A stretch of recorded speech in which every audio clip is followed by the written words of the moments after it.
9K sa Christmas party and speaker na abot na siya. It's another day and another life.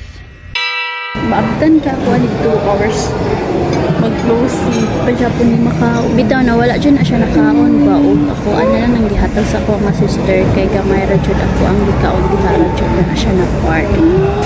Ganahan naman unta ko mukaon og cake no, pero nga no manggong si Olaf manggod ni ilang gihatag uy. Well, sige kog order og kaon o sige ra po kog kaon ang akong kuyog kay nangita na siya kwarta sa ilahang Christmas party. Nya pagkahuman iyahang gihatag sa ako o di ba?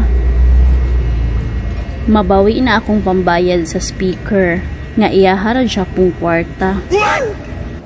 Human pa ni hapon ni order ko og cake o kaning bihon. Ako aman na silang i-partner kay lami man na siya nya pagkahuman.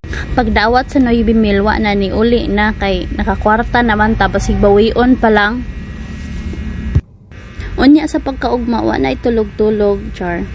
Naay ni text nga dili daw niya ma-deliver ang speaker nga akong gi-order for the reason nga bugat daw kaayo. So mao na naka-decide ko nga amo alang i-pick up. So mao na nga gi-pick up na lang namo taon ang speaker kay naa naman jud pud mi sa gawas kay naglaag man sad mi aning adlaw kay Sunday lagi taon. Unya dayon ning hapit na lang sad mi anig palit og equipments niya para box. Sus pagkamahala na jud taon oy sus mahala man day aning maghimog speaker. So maong kamo o ganahan inyong uyab dihag speaker wa na huna-hunaa jud antis kamo kumit basig mapasubok.